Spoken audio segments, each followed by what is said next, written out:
does that even mean, Bowers Game Corner? Ahoy there, YouTube! I'm back again to help you skip the rules, and today we're skipping the rules for Don't Get Stabbed. The card game is for 3 to 5 players, ages 18 plus, take about 15 minutes to play. And the first thing you're going to want to do is separate the cards into their 4 different piles. First, you're going to have stab cards, which will all look like this. You will have action cards, which will have the purple and the green on top. They'll have the black back.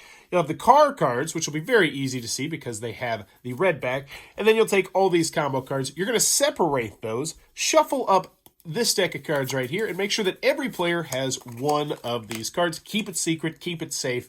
So we've set up a 3-player game right now. Next, you're going to grab 3 stab cards for each victim in the game. So there will be one person who's the killer. We'll say this player is the killer, which means we will need 6 stab cards. The rest of them can go back into the box. If you're playing a 4-player game, then use all of them. If you're playing a 3-player game, you'll need 9. You're going to take these stab cards, all of these blue combo cards, and the remaining action cards, and then you're going to shuffle them all up. Place them towards the center wherever you can reach them, and then shuffle up the car pile as well and put that back into the center, just like that. Players will go clockwise around the table, and the person who is to the left of the killer will go first. The killer will always go last. So the first thing you're going to do on every single turn is draw one of the black back cards, and then you can do 2 things on your turns. The first one is you can use an action card, and these right here are action cards. If you are a victim, you can use the green side, and if you are a killer, you get to use the purple side.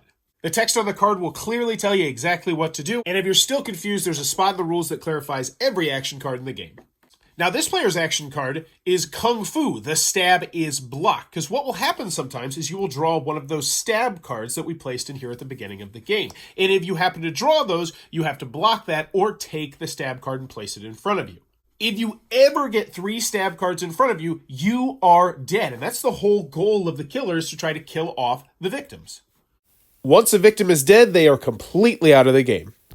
However, the other action you can take on your turn is to trade in 2 matching combos. And these are combos right here, these blue back cards. A matching combo will have the exact same text on both. So this is a match, whereas this is not a match because they have different text on them. When it's your turn, though, if you have a match, you can place the 2 cards in the discard pile, and then you get to draw what is called a car card.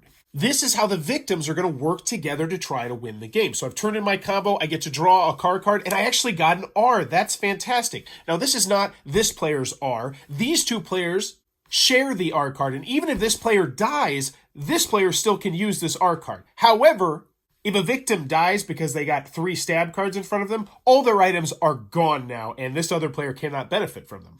Also, that means the killer is going to be getting much more frequent turns, so it's advisable to try and keep people alive. Now, mixed into the car cards are also some dead battery and no keys cards. These don't help you at all, and if you get them, you actually put them back on the bottom of the deck. Likewise, if we were to draw another R, it doesn't help us spell car, because we still need C and A, but the killer can take away letters, so having duplicates is not a bad thing. So, on a victim's turn, they're always going to draw a card, use as many action cards as they'd like, trade in matching combo cards, and then declare that they are done. That is what their turn will look like every single turn. So now, let's turn over to the killer and see what their turns look like.